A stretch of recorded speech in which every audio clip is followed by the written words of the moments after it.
Hey everyone, it's Ben Hardy here, and in today's video we have to talk about the luxury car market because it is in the worst possible place right now and it's continuing to escalate.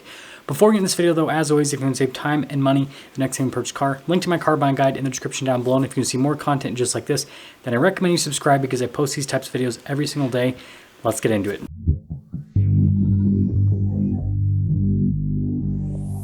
Now, to anyone that's been paying attention to the economy, it is no surprise that the luxury car market is taking a massive poop, a much larger poop compared to the rest of the car market. Because yes, the whole car market has been declining. Well, at least not the new car market, but the used car market has been declining for months on end. And the luxury car market has been hit harder than any other segment. And the thing that is pretty interesting is this is not just happening to the luxury car market. This is just happening to the overall luxury market. You see watch prices, for example, just declining at a rapid rate. Anything that is deemed as a quote-unquote luxury item is losing value way faster than anything else that it has like a counterpart to that is not luxury, that's considered, I guess, more essential, more economical. So if we look at the declines with the rest of the used car market, it's been about 20% over the last few months in terms of overall decline. Some segments have declined at a higher rate and some segments have declined at a slightly lower rate. The luxury car market is quite a bit higher. Now, again, there is some variance within the market itself, but for the most part, a lot of luxury cars have declined in value by 30, 40, sometimes even 50% with certain vehicles, and 50% is kind of some of the strong outliers, but still, most luxury cars have declined in value at a much higher rate compared to non-luxury cars. And here's the deal. Luxury cars are obviously typically more expensive than regular cars, and so this higher rate of decline ends up equaling way more money than what you see with a non-luxury car. Because let's say that you have a non-luxury car that is $20,000 and it declines in value by 10%. Well, that's $2,000 that you lose in value, which is painful, but you know, it's not too bad. But let's say you have a luxury car that's $200,000 and it declines by 10%. Well, that's a $20,000 loss. And now if you up that to 30, 40%, you can see that the amount of money that dealers and customers are losing in depreciation with these luxury cars is absolutely enormous. However, it does need to be stated that this is nothing new to the luxury car market, because if you'd followed the luxury car market prior to the pandemic, then you'd know that luxury cars have always had huge amounts of depreciation. If you buy like a new BMW 7 Series or Mercedes S-Class, you can expect to pay over $100,000 for that car and then have it be worth half that in a few years.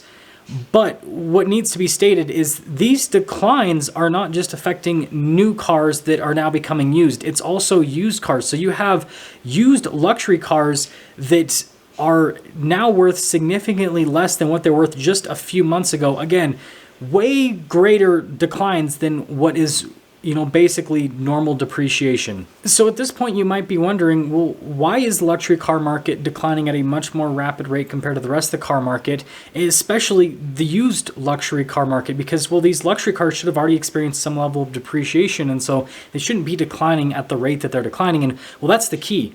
Used luxury cars have not experienced their normal depreciation over the last couple of years. Again, if you looked at the run-up of car values over the course of 2020 and 2021, then what you'd see is that luxury cars went up in value way faster than a lot of other segments. And this is because everyone felt rich. And so people were buying luxury items and luxury cars like crazy. And so that just absolutely skyrocketed the value. But now everyone feels poor, and as soon as everyone feels poor, they get rid of all those luxury items and go towards items and assets that they deem as more safe and as more economical. So think of it as people trading in their S-Classes for Toyota Camrys. And I know that might sound ridiculous, but that's kind of what happens when you have this transition. And so you have this situation where luxury cars actually increased in value at a much greater rate compared to a lot of other vehicles within the overall car market. And so they had more value to lose before they basically came in line with where they should be. And then again, just like the normal car market,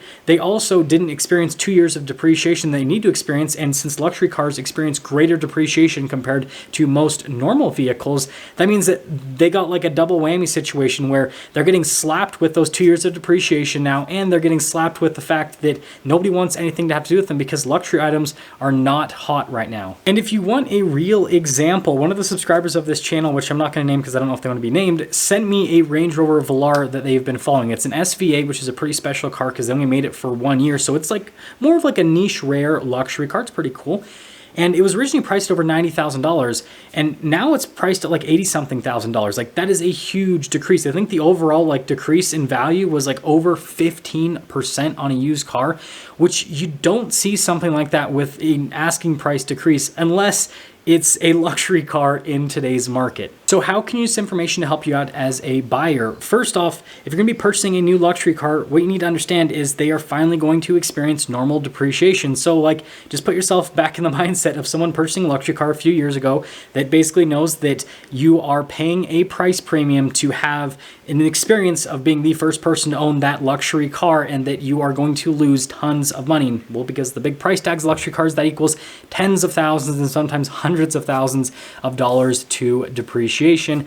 Again, nothing new to the luxury car market. And so the luxury car market might soon shift back over to leases. It's not quite there yet. I'll kind of discuss that towards the end of this video. But yeah, just expect to have normal depreciation with the luxury car. Now, if you're wondering in terms of what I see demand going towards with the new car market, I do see it diminishing a little bit with luxury cars. I'm seeing this at luxury car dealer lots where they have way more inventory than they have had over the last couple of years because, well, they basically gained a bunch of buyers over the course of the pandemic that don't normally buy luxury cars, that have now pulled back and are again not buying luxury cars, but they still have their core buyers that'll continue to buy from them. So it's not like these dealers are going to go out of business because nobody's going to buy from them. They'll always have the crazy rich people that are okay with losing tons of money because, you know, money is not a problem for them. When it comes to the used car luxury market, it's kind of mixed right now. So it's really difficult to tell how far these values are going to go with some of these luxury cars because a lot of them are starting to get to the point where they're somewhat making sense with where they should be, you know, based on how many miles they have, the year, and all that kind of stuff. But at the same time, if we go into a deeper recession, then the values are going to go down even more because as the economy gets worse and worse, people are going to want to purchase luxury items less and less. And so that means that demand will dry up and values will continue to go down. And so I think that the luxury car market, the used luxury car market rather, is the most volatile part of the car market. And if it were me, I would probably avoid it at all costs right now and just wait to see what happens over the next year to year and a half, maybe 2 years with the economy. And then finally, before we sum up the video, I do want to quickly touch base on luxury leases. And if you guys want me to dive deeper into this topic, make a full video, then I will. But right now, with leases on luxury cars, they're not really competitive. So if you go in and basically get a lease quote on a luxury car and then get a traditional finance quote on a luxury car, chances are the payments will be the same. Sometimes the lease payment will be a little bit higher. And so it just isn't where it needs to be. But obviously, you know, leases are really popular with luxury cars because for business owners, that means that they can write off the entire lease payment. And then you also, you know, can just, you know, basically wash your hands clean with the car at the end of the lease. You don't have to, you know, technically experience the depreciation because you're turning it in, even though you're paying for the depreciation with lease payments. And so I don't think that now is the time for luxury leases quite yet, but those luxury leases might become a lot more competitive in the near future as demand for luxury cars continues to dry up. That's going to sum things up. I'll see you.